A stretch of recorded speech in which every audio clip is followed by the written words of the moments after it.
I'm Richard Vobes, the Bald Explorer, and I'm walking through England exploring the landscape and our heritage. Today, I'm investigating heritage crime. I've come to Shoreham Fort in West Sussex to listen to Daryl Holter, the police heritage crime lead, to find out more. Heritage crime is any offence which damages or harms the value of England's heritage. I monitor all the heritage crimes that come into Sussex, and each week I look at all those reported crimes, and you can see that a huge amount of our heritage assets, our heritage, shared heritage, does get affected by crime, and there is a huge amount we can do to look after our heritage.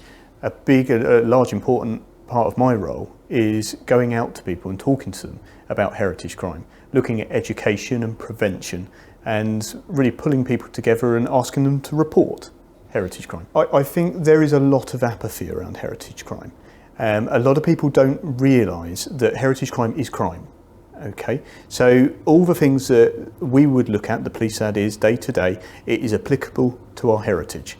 And what I need to try and get people to understand is if you see something that's happening to a heritage asset, let's say it's a castle, some earthworks, or even a Royal Mail postbox, whatever it might be, something that is from our, that is our heritage, if it's being stolen, if it's being damaged, if it's being removed, if it's being sold where it shouldn't be, tell us about it. It's a crime like any other crime, and that's the thing I need people to understand. I'm going to talk about churches for a moment, because churches are probably the highest victim to heritage crimes week in, week out. And a lot of churches will have lead stolen from the roof. Some churches will have damage, criminal damage. Some might have stained glass windows smashed or stolen.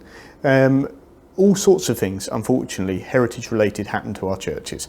So what I would say is if you see somebody that's acting suspicious, strange, out of place, near a church, maybe they're taking lead off the roof.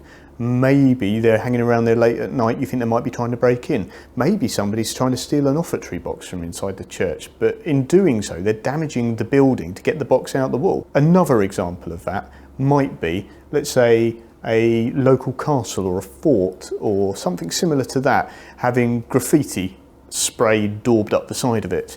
That might be a scheduled ancient monument. It may well be a protected or a listed building. And if we think about paintwork and paint, that can be absorbed into brickwork. Once it's painted on there, you can't get the paint out. So you have to damage that building to try and clean it and try and repair it. I think ultimately future generations are going to lose out if we don't start looking after our heritage. We can't get our heritage back. Once it is stolen, removed, sold without provenance, it's gone. And it really has gone. We can't go and get another X, Y or Z from a shop, order it online, it's gone completely. Even the people that made these items are no longer here. The skills have left. If that's it and it's gone, we lose our heritage. Not just we lose it, future generations lose it. They then don't have the ability to understand, interpret, read into all the heritage items we have around us today. We're losing our story, and we don't want to do that. I think it's a really bad idea. Future generations will suffer. We had a report twice last year, actually, the same gravestone, and I talk about lead theft. There's one particular gravestone that was targeted, like I say, twice, where the lead infill of the letters on the gravestone were picked out. Now, if you can imagine that's your family member, maybe your mum, your dad, your grandparents, and you go back to that gravestone and see that's happened, for the price, the value of a pence, 2p, no value, and you weigh that up against the impact that will have on that family, it's incredible. And we will view that as a heritage crime in the same way. It's in the graveyard of the church gets targeted for the lead theft as well. And that, that's really impactful. That's really, really harsh. A call I received from Historic England to say that they had some information, someone was selling a Spitfire machine gun, a Browning 303. And I researched that call and eventually collected the gun off a member of public who had found the gun back in the early 1960s. The chap that got it didn't have a firearms licence, he didn't have a Section 5 firearms licence, which is what the gun is. And we had quite a long conversation, and cut a long story short, we took the gun away, and we've managed to rehome the gun at RAF High Wycombe, which is really, really good. Inside the gun, when it was made safe by our force firearms man, there was a live round still in its breech.